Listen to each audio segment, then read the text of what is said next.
What's good, y'all? It's your boy Happy. Final round, getting ready to close the chapter on Canelo Alvarez versus Caleb Plant. Obviously, the fight went down, but there's a few things we can talk about before we close it.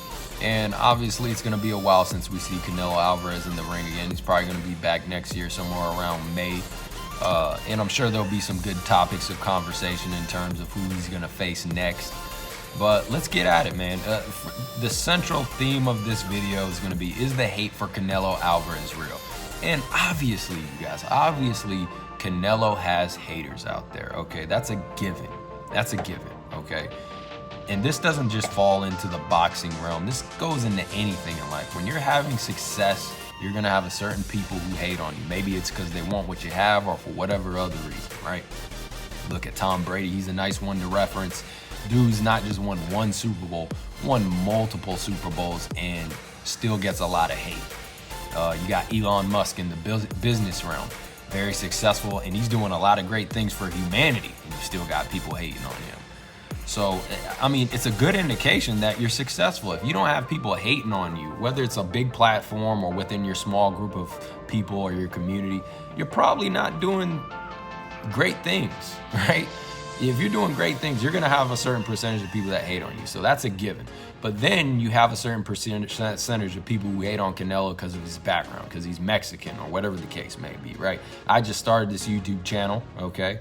I came in this with pure intentions. I never had any, I didn't even know, I knew there was politics in boxing, but I didn't know how racially divided it was and tribal till I started going on to other channels and participating on online panels. It was crazy to me. Like I said, I came in here with pure intentions and I still have those pure intentions. I tend to favor boxers based off of their skill and their style. I like flashy fighters, right? Like Pernell Whitaker, Prince Nassim Hamed, Roy Jones. A current example is Boots Ennis. That's my favorite style of fighting. I like a guy who can do a little bit of everything, who has all the skills, and then they put a little bit of their personality in their style. To me, that helps the sport evolve. And I just like, that's what I like watching. In terms of Canelo, he's not my favorite style fighter, but I like what he does. I think he is evolving the sport, especially for creating this new blueprint for Mexican fighters that you can be very aggressive, you can look for the fight, but still be defensively responsible. Seeing the way Canelo kind of has taken some of the American influence, or been influenced by American fighters defensively, and integrating it into his Mexican style of fighting, it's pretty damn cool to watch and see. Not my favorite fighter to watch stylistically, but he's still one of my favorite fighters to watch, and I do like him. I think he's pound for pound the best fighter in the world. I think he's great, and he deserves all the glory. And I think he is chasing glory more so than he's chasing bags. But yeah, what I was trying to make the point is, yes, there are now another category of people who hate on this man because he's Mexican. And that's disappointing, it's sad. And you know, some people don't like him because they go against his narrative or they're proving their narrative's wrong. So I get that. But I just want to say this for the hardcore Canelo fans. I understand kind of the overcorrection and the compensation and the defensiveness when you hear somebody who picks against Canelo or they're somewhat critical of him. Like for me, example, all I've ever said is I think Canelo can be beaten. Now, right now, I don't see too many fighters on the horizons or the horizon that can give him trouble. Especially guys who are in their prime or are getting ready to peak. I mean, it will be interesting to see if he moves up to 175. That may present some other issues with the size, you know, and you got guys up there like Beterbiev and Bivol that probably have, I think more so Beterbiev than Bivol, who have the size, and not just the size, but the power that can match Canelo's power. How that'll play out, I don't know. Obviously, whatever matchup presents or whatever matchup comes next for Canelo, I'd have to break it down. But all I've ever said was I think the guy is beatable, and I think he has struggled in the past with back-footed fighters. And I went out on a limb with Caleb Plant. I told you guys, don't listen to me on this one. I said I'm going to have fun with this pick. It's going to be my one throwaway pick for the year with an underdog against a heavy favorite. I thought Caleb Plant presented some nice things stylistically and would be able to give him some issues, enough to pull out the W on the scorecards. That doesn't make me a Mexican hater. That doesn't make me a racist, or that doesn't just make me a hater.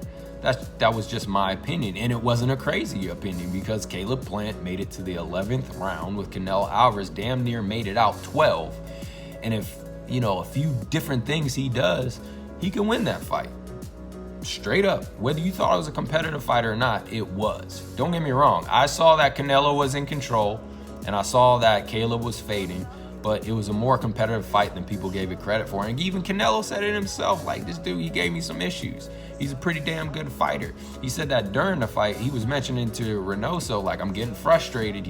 I'm not getting what I want. Don't quote me word for word, but so many words or something along the lines of that. And Reynoso was able to kind of pull him back down and say, hey, stick to the game plan, be consistent, be patient. You're going to get him out of there.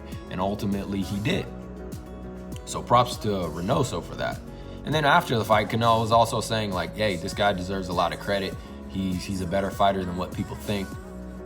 And he is. Considering he was so green and he had a lack of experience, he did very, very well for this fight.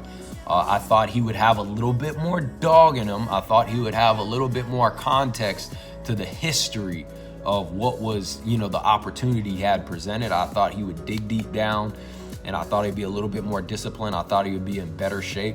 But ultimately, where I was wrong, the experience did come into play, okay?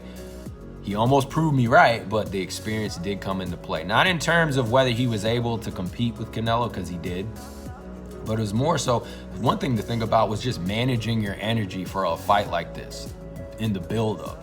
Because this was something that was somewhat new to Caleb Plant. He's never been on this stage, and then the bad blood on top of that, the debacle at the face-off. He's never been in a position like that, and you have to know how to manage your energy before a fight, or you can go into the fight, draining yourself. He did a good job with that Philly shell defense, especially the early rounds. Did a good job of eliminating Canelo Alvarez's lead left hook to the body. He was catching a lot of those shots to the body. He did a good job. He put himself in a great position.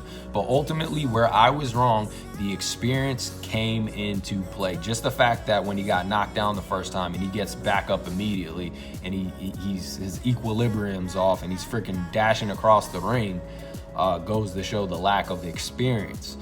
And he lost focus as well. I would say like in the 9th, 10th round, I don't know which one it was, he comes out and now he's starting to get undisciplined. He's starting to exchange with Canelo, and it was 2 hooks to the body that kind of set the stage for that big left hook that Canelo ultimately landed and ended the fight. So all I'm trying to say is the prediction wasn't crazy, you guys, and it wasn't crazy because it was coming from a legitimate standpoint of like, look, I think he could present some issues, which he did. Was it enough? No. But like I said, I had Canelo originally getting the knockout around 8 to 12. Then I decided to have a little fun, and I saw some things that I liked from Caleb Plant from doing some film studies, even though there were some red flags in terms of his gas tank. You saw in the Truax fight, you saw with Uzcategui, he would fade. He wasn't even getting hit to the body, and he would fade. Truax wasn't even putting good pressure on him, and he was getting tired. And the same thing happened here. One thing, Caleb Plant has a chance to come back and redeem himself. This could be, a Canelo Alvarez Mayweather moment to where he learns a lot from this, right? Will he? I don't know. He has 10 million reasons to get complacent, right? But he totally can come back and learn from this experience. But we'll see. That story will play out soon. But props to Caleb. I thought he'd have a little bit more dog. I thought that he would push a little bit harder. He would be a little bit more disciplined in his cardio and conditioning. Hopefully he changes up his team because he has to work on that. You cannot be a back-footed fighter and go up against guys like Canelo or Benavidez or even Charlo and expect to be successful if you can't make it 12 rounds without being absolutely tired. But Canelo was great. And it gets to a certain point where somebody is so great, you got to stop denying that greatness. I will not question Canelo Alvarez moving forward with this back-footed style of fighting. I think he has figured it out. I think and like I said, I don't see too many guys who are going to present issues to him in the future. And here's the one guy I think that could.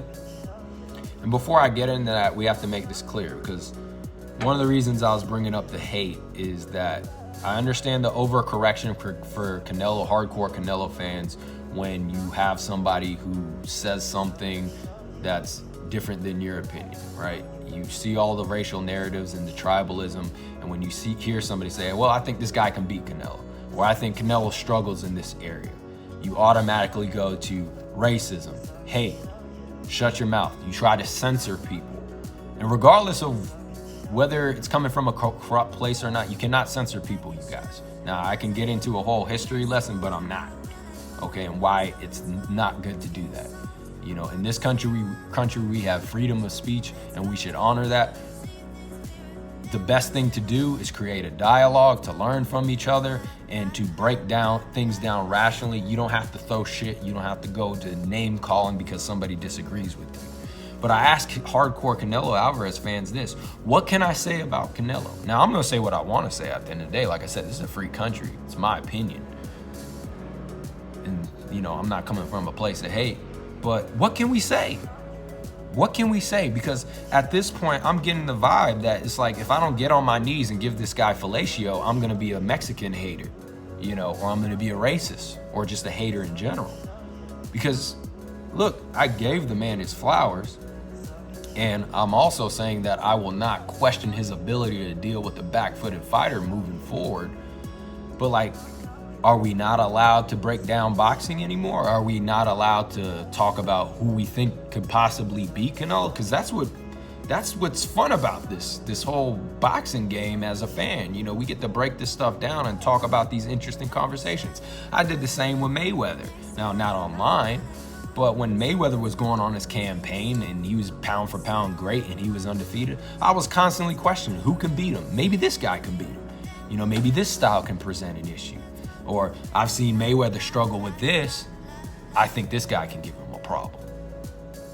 You know, but what hardcore Canelo fans, they're basically saying, no, you can't do that. You can't do that. You can't even have a conversation, because if you do, it's just hate.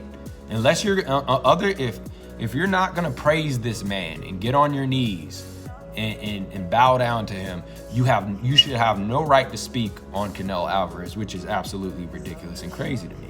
And to me, that creates more tribalism and more of an echo chamber. And, you know, there's been times to where I've been getting so much, you know, lashback just off of saying I think Caleb Plant can cause some issues, that it gets so annoying that I almost get tribal. I almost get to the point where it's like, you know, screw these guys. And I love Canelo Alvarez. I love what he does stylistically. I love the type of fighter he is, and I think he's great. I think he's chasing glory. I don't think he's just chasing bags. But sometimes I have to check myself, because I start to get tribal, because you got these people I cannot rationalize with. I can't talk to them because all they say is like, you're a hater, you're racist, you're this, you're that. And it's like, well, if nothing I say matters, if I can't even have a dialogue with you that's rational, then I might as well just hate on the guy. But once again, I'm not gonna do that regardless. I just encourage people, if you don't wanna talk boxing, if you don't wanna talk strategy and tactics, then don't watch. This is not a big channel anyways. I just started it. We're just building. There's no narrative here. I'm not backing anything. So if you don't like what I'm saying, don't watch. Simple as that. But I ask, once again, hypothetically speaking, what can I say about Canelo? What is off limits? Because if we have a matchup coming up and I want to break it down and talk about the ins and outs of it, not just as a fan, but also to teach, you know, other boxers and trainers about the strategy and tactics, and to do so, I'm gonna have to break Canelo Alvarez down, not just his pros, but also his cons. You know, what he does well and what he doesn't do well, or some of the things he struggles with. what can I say? Because if I say anything remotely critical, you're gonna label me a certain way. So we have to be careful with that. Just because I say I think this guy can beat him or I think he struggles in this area doesn't mean I hate the guy. Point blank period. Because there's some awesome matchups in the future that are gonna present itself and we should be able to talk about it, right? So that is what it is. And the last thing I'll say is there's two more things. I don't see too many guys on, who can give Canelo problems at this point. I could be wrong. And we also have to remember, you guys, age is real. Age is real. Getting complacent, getting content. Stylistic matchups are real. Canelo can be beaten. He's not. It's possible, you guys. It's possible. Mayweather created a very interesting blueprint, and even Mayweather, he was beatable. Did he come across that guy that could beat him? No. Did he go up against him? No. But he was beatable. He was beatable, for sure. And we still have the conversations, the fantasy matchups or against legendary fighters. Could Sugar Ray Leonard beat him? Hagler or whoever the case may have been. Yeah, it's fair to have those conversations, and those are fun conversations to have. So we got to stop censoring people, okay? And if people are talking out their ass, then have a conversation with them, have dialogue, teach them. Because if we start to censor people, then we can't have a conversation, and nobody can learn. You can't learn, I can't learn, other people listening into the conversation can't learn, and there are a lot of people who are opening to changing their opinions, but once again, if we're censoring and we're not allowing people to have honest conversations, even if it's coming from a place of hate, we can't teach those people who are hating. We can't educate them. We can't enlighten them. So Canelo Alvarez, hardcore Canelo Alvarez friends, please stop with the censoring. Please stop trying to convince people. Have a conversation, try to change their views, but please stop censoring. It doesn't work. It's ineffective. It makes things worse.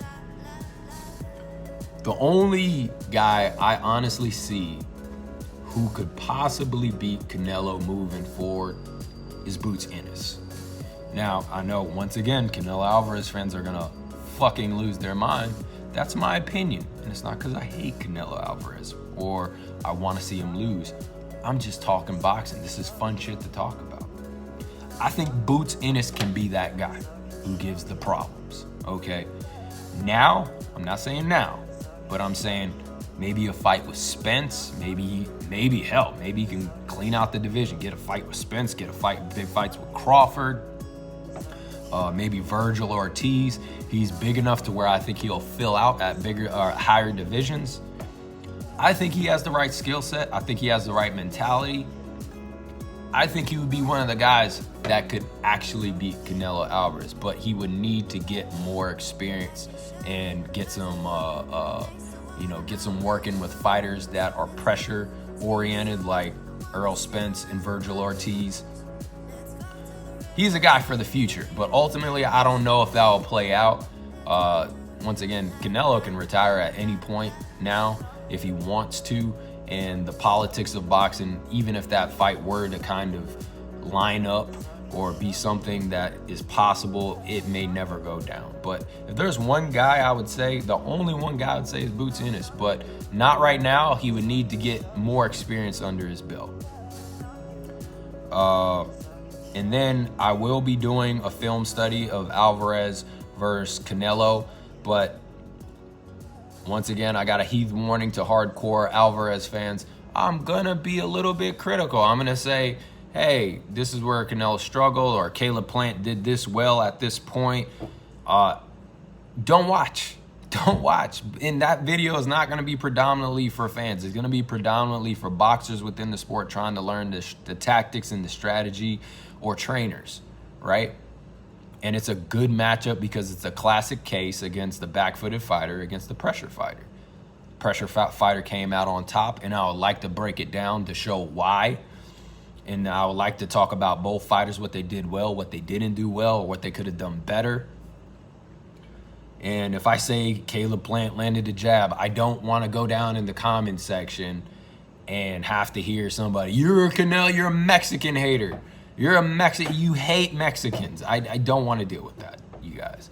And if that's the type of energy you're going to bring, take it somewhere else, because this channel ain't that big anyways right now, and you're wasting your energy, you're wasting your time bringing that negativity into people's lives. We're trying to learn, we're trying to create a dialogue, we're trying to have conversation, we're trying to talk boxing, we're trying to have fun, and we can't do that with people acting like that. If you have a different opinion, I had a conversation about Terrence Bud Crawford and Earl Spence. You know, I think Terrence Crawford is the better fighter, and I went back and forth with one of the homies. You know what I'm saying, on a YouTube comment section, and it was a good back and forth. Now we both agreed to disagree, but it was a good back and forth. I didn't have to name call. He didn't have to name call me. I didn't have to disrespect anybody. We both went back and forth. It got a little heated, but we didn't have to disrespect each other, and we had a dialogue. And the same thing here. You may not agree with my perspective, and I'm saying it one more time. I do not have any hate for this man. I'm just coming from a boxing standpoint and what I believe, based off of my experience and what I study. If you want to have a dialogue, that's fine, but we don't have to get all disrespectful. And if you want to disrespect me, you know where I'm at. Then disrespect me to my face. But that's a waste of energy, man. Let's talk boxing. But yes, I'll be coming out with Plant and Alvarez film study. Lots of good stuff. If you are a fan and you just want to, you know, tune in for whatever reason, that's fine. But if you're a hardcore Canelo fan and you're going to get sensitive and you're going to get emotional just because I say, hey, Caleb Plant landed a nice combination here, dude, take that energy to Dante's Boxing Nation or Blue Bloods. It'd be better for you to take that energy there, and you'd get more use out of calling out haters and narratives, because those are channels that are actually pushing shit out like that. So it's your boy Havoc with Final Round. I apologize for the lengthy video. It's just some stuff I wanted to knock out before we move forward in the future with Canelo Alvarez. I just want to talk boxing, you guys, and I want to talk about, you know, the hypotheticals that can play out, the strategy and the stylistic matchups. Once again, I'm not just trying to teach, I'm trying to learn from myself, and it's all a learning process. But until another one, stay safe. We got Benavidez fighting this weekend, and I think, if I'm not mistaken, Munguia and Gabe Rosado might be matching up, so I'll try to do some breakdowns and predictions for those fights. Crawford versus Porter is coming up. It's exciting, man. Let's keep it exciting. Let's have dialogues. Let's keep it open communication. Let's not throw shit at each other, get disrespectful. It's a waste of energy. But yeah, get at me, y'all.